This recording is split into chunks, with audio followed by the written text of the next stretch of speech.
Thank you so much. It's great to meet everyone, wherever you are. Good morning, good evening, good afternoon. So I will start by introducing myself. And I have a couple of example questions that might be interesting. And I'll share some tips. And feel free to ask me anything in the process. But this just to give you a sense of what I've always been, what people typically ask me.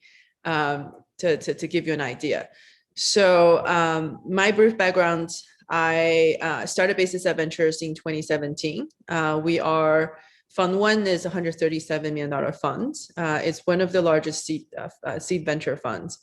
Definitely the largest by women, at least, in 2017.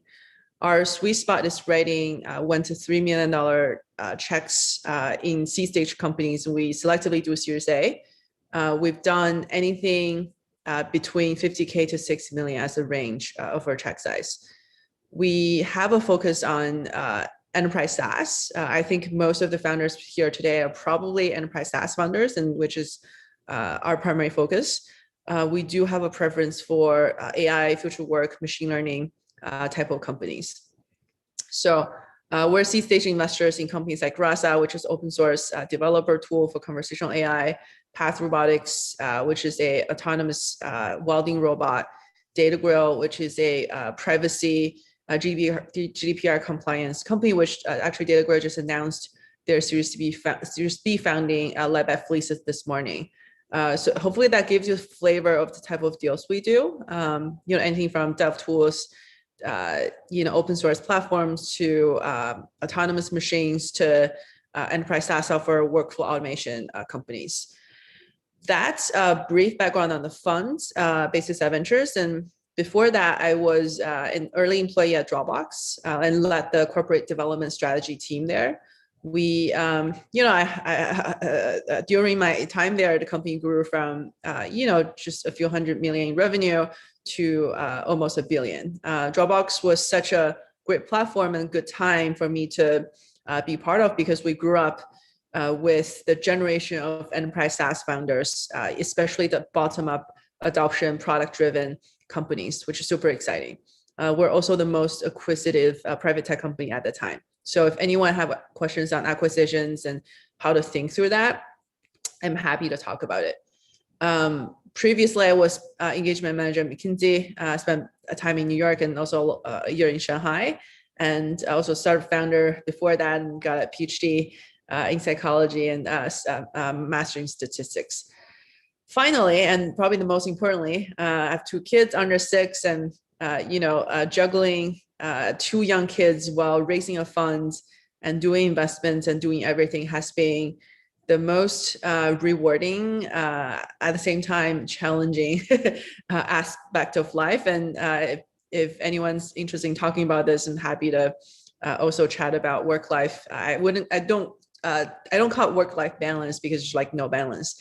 I call it a work-life integration. Now, when everyone's at home and on Zoom, it's more integrated than ever. So that's one of the interesting topics that happy to chat about. So that's my brief background. I have some example questions, and feel free to this is to get things started and flowing. Feel free to ask any of these questions or different questions anytime you wish, in the chat function or anywhere. So these are some of the really common questions that often get asked. One of the first one is, is my business venture scale? Why do VC say it's too early? We're not venture scale. The market is too small. So how does the math actually work for VC funds? Why do I get these reactions, right? That's one of the most common questions that get asked all the time. Another one would be, how do I raise the first round of venture capital? How to get introductions to VCs? How does cold intros work? If I can't find a warm intro, where do I find a cold intro? Can I just email the VC and get a response to that? I also actually got a lot of cold calling sometimes, which is, can talk about as well, and what to do and what not to do. Other lines of questions what are VCs looking for in a founder? Why can some founders raise without anything versus others can't? Especially these days, you're hearing people, raising $5 million seed stage rounds without having even a product, right? There are more and more story these days about these rounds and how should we think about it? How should anyone think about that? How can my company be like that? So that's another set of questions happy to talk about. And then metrics. Metrics is one of the most commonly asked questions. What are VCs looking for when they're evaluating my startups? What kind of metrics? How much revenue do I need to have? How fast do I need to grow? What are some of the things people? So that's actually a trick question, which I'm happy to talk about. But like, get asked almost all the time by founders who are thinking about their next round of financing or thinking about planning ahead for different rounds. Similarly, in kind of on the same line, how do I gain traction or momentum from VCs? How do I create a competitive or oversubscribed round? Sometimes I get founders coming and say, hey, our round is oversubscribed to try to generate a little bit of momentum, but that can also sometimes works really well. Sometimes it end up hurting you. What's kind of fine line between that? How do I pick the right partners? Who are the partners I should be, going for? How do I think through fund versus specific partner? Which ones are more important? And then how many rounds do I have to raise before going IPO? How should I think about founder dilution and control? There are companies who don't who are super diluted. If you look at the public company CEO stock percentage, it's very, very different. You have anything from probably 50% to 5%, right? So a huge range. How should founders think about dilution, especially at early stage? And finally, how do we think about getting acquired? Should I pitch VCs about my potential acquisition opportunities? So these are all the questions, and just to get you think about some of the things maybe you should think about as an early stage founder while building a large business if you're interested in raising venture capital funding. And obviously there are way more questions that can be asked, and so I'm happy to answer any of those just to get the question flowing. So what I'll do actually is I'll get things started because there's kind of a certain flow I put behind the questions. I'll get these questions kind of started and share some tips, and we can be fairly casual. Feel free to pop in when you have anything, and happy to switch gears or anything gets more interesting or less so. Happy to switch gear. So to get things started, the VC math.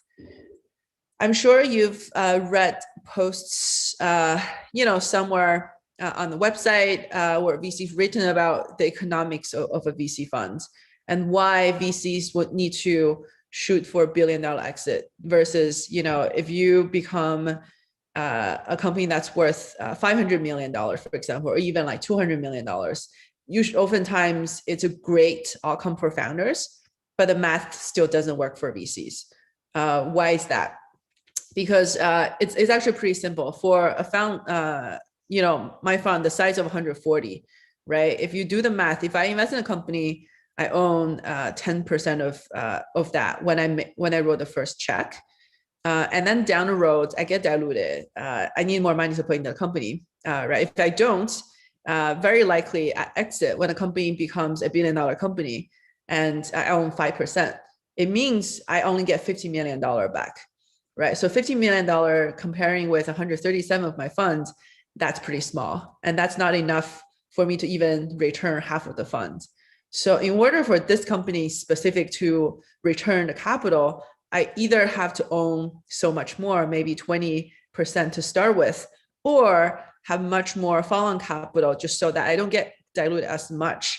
I still keep my 10%, or the company will have to worth a lot more than $1 billion. It could probably need to be worth $2 or $3 or $5 billion for this to be a home run for us.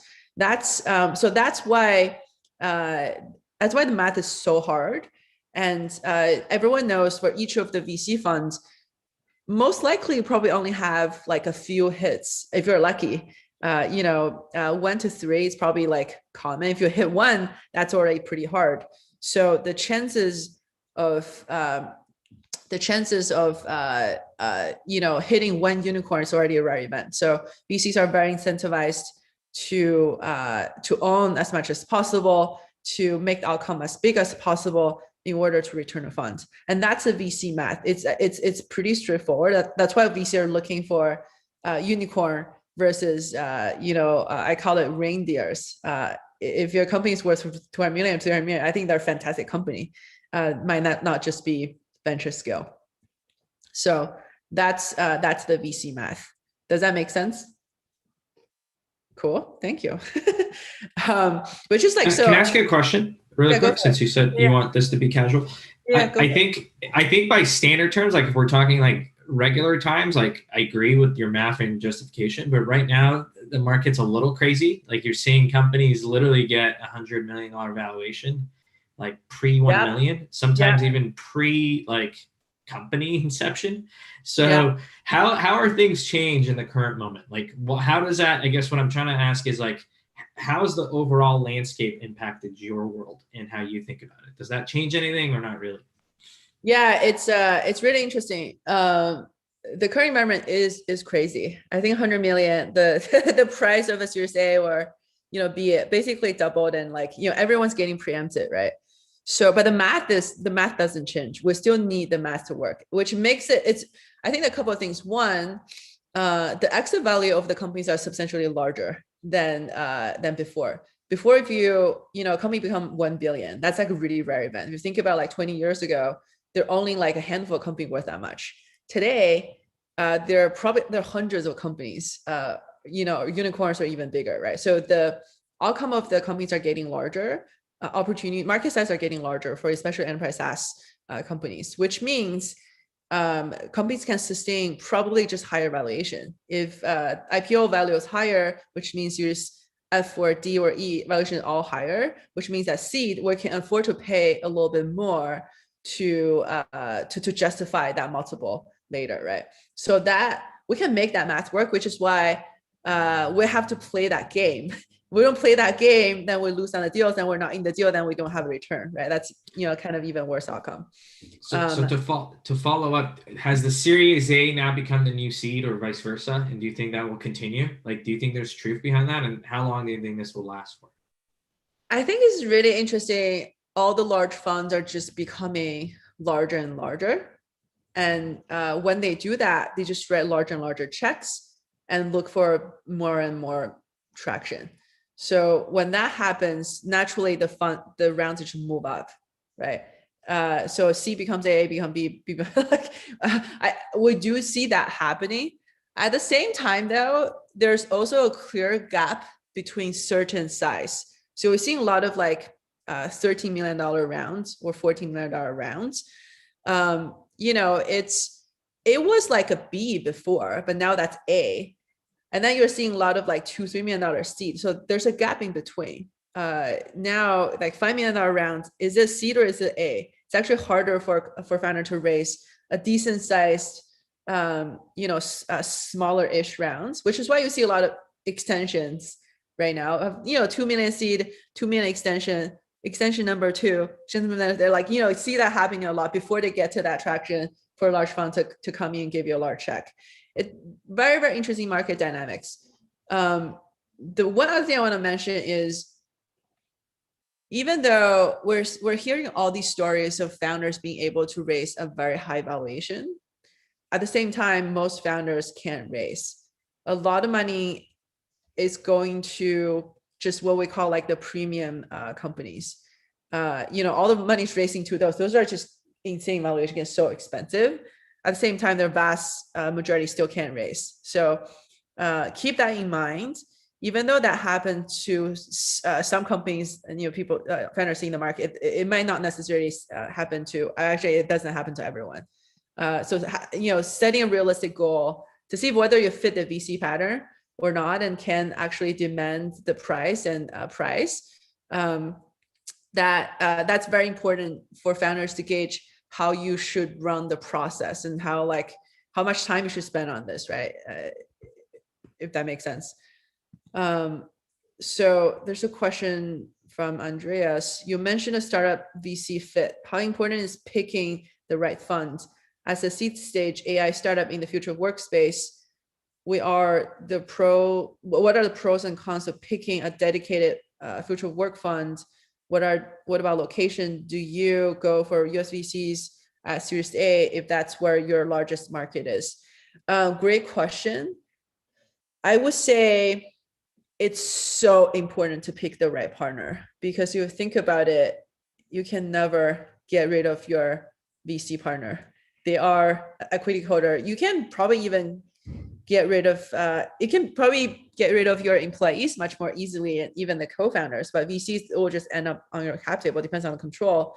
You may or may not be able to divorce the VC, right? So if you don't think this is productive relationship, it's incredibly important to pick the right partner, and the right partner for the next 10 years. That's start by saying that. At the same time, not all the VC partners are important. Depends on your round dynamics. You have like one lead partner and a lot of smaller checks, versus like multiple partners participating kind of in the same round. Dynamics will be a little bit different. So I would say the lead partner is probably the most important. The person on your board is the most important. You want to make sure you pick the right person, for sure.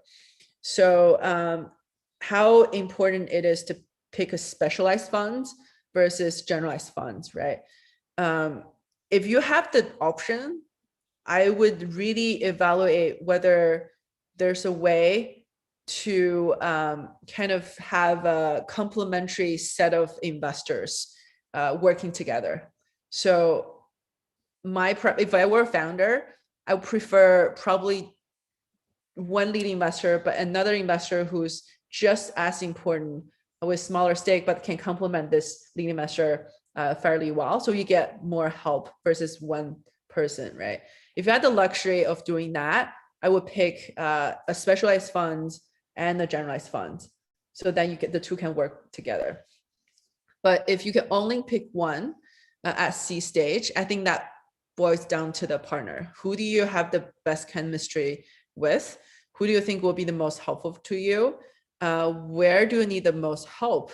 Can this person help you? So I think it's less important if it's specialized versus generalized fund. It's more who's your best soulmate and spouse in the startup world who can support you for the next 10 years, if that makes sense. If your market is primarily US, I would definitely go with a US investor. If your market is primarily European, go with a European investor, because being local is very helpful with customer intros, investor intros, all the different introductions. With the exception of a European startup wanting to target US market, but based in Europe, I would still go with a US investor, because, like US market, we actually have a startup, based in Europe, but came to the US because the market is just so much bigger, and it will help them land here and open up office and introduce a bunch of investors and among other things. So think about the long-term market versus your near-term market, and pick the investor who can best help you get there. So hopefully that answers your question. Let's see. Oh, wow, there's a lot of questions now. We do larger enterprise sales with annual SaaS licenses.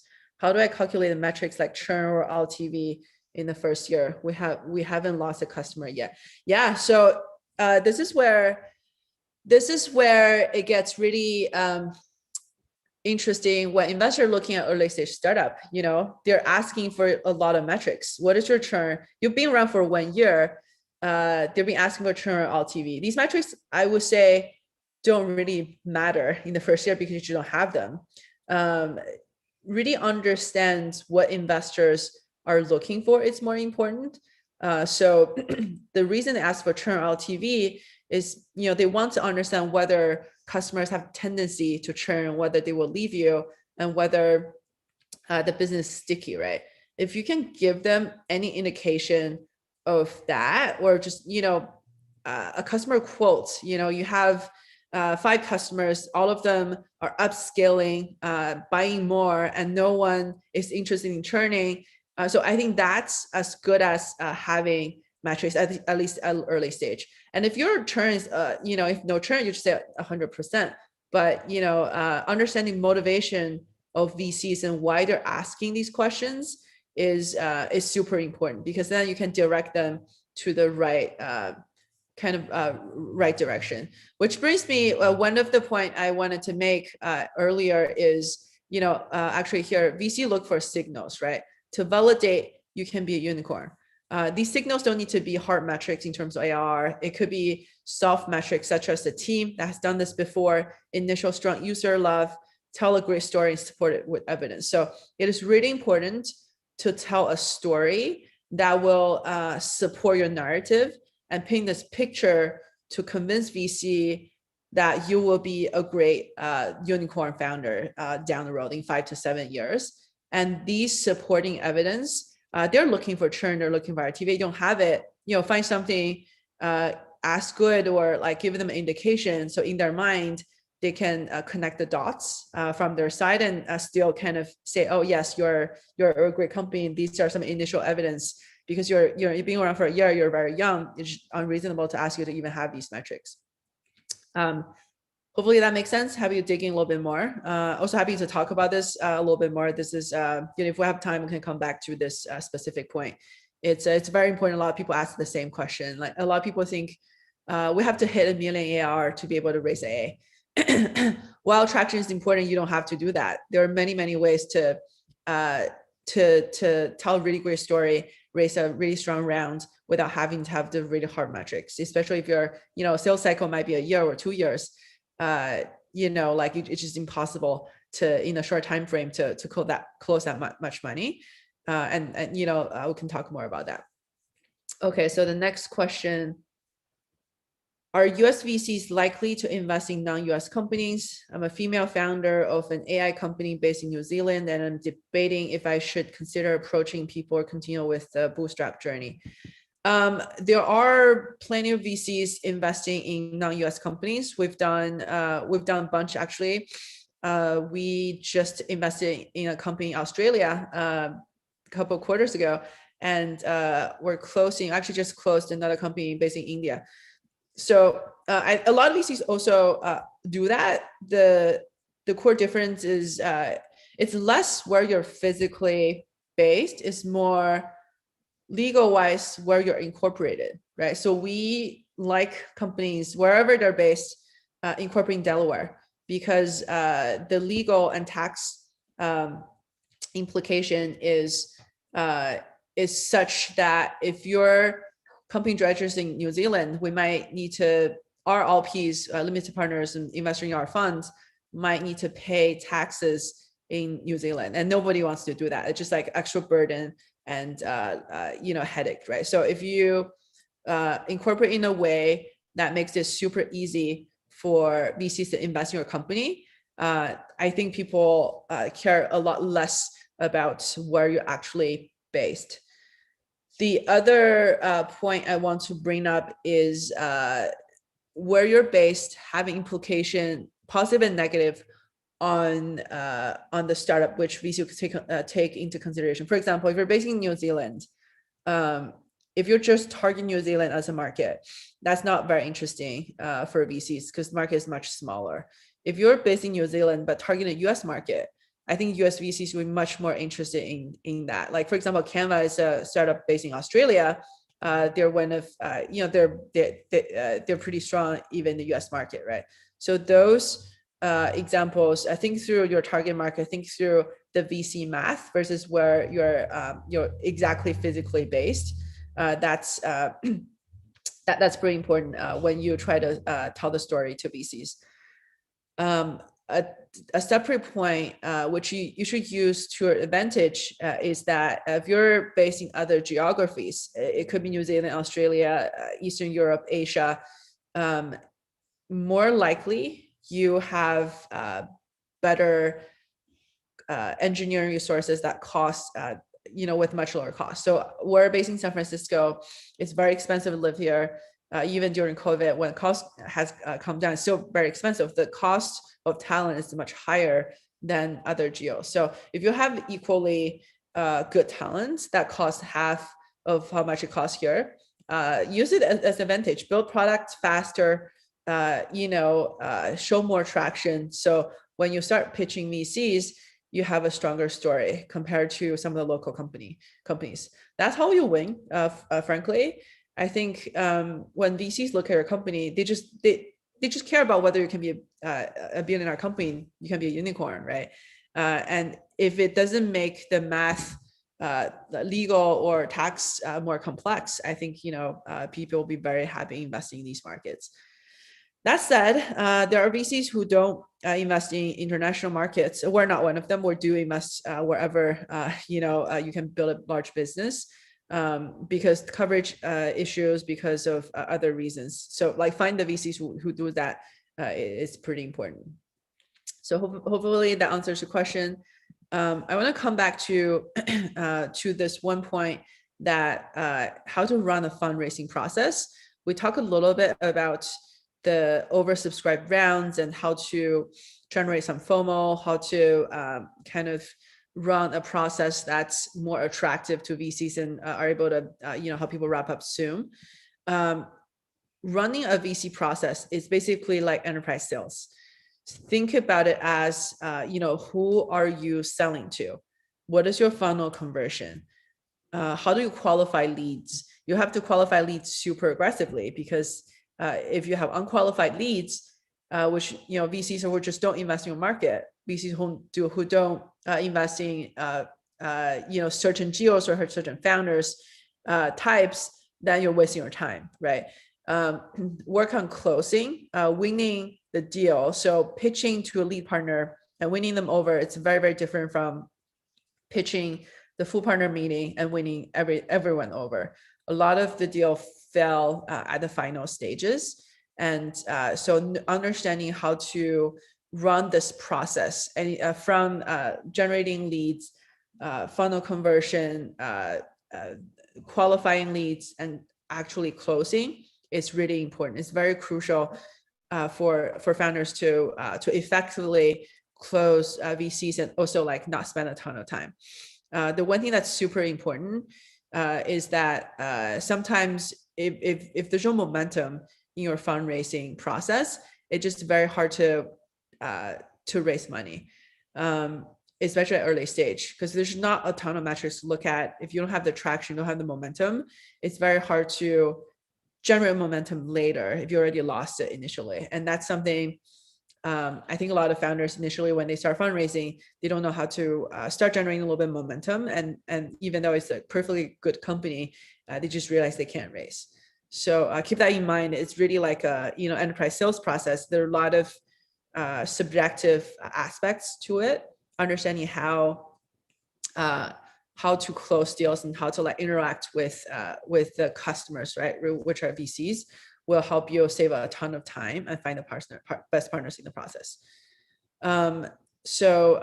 Other questions I often get asked, what's going to happen? I don't know how much time we have actually. So if you want to answer one more and then we will close it up, because we've actually hit it, but I just want to make sure that you can close out. Yeah, I'm sorry. The final question I want to touch on is what happens if we get ghosted, right? People get ghosted all the time. Founders actually really annoyed when they get ghosted. I would say just don't take it personally. VCs get hundreds of emails every day.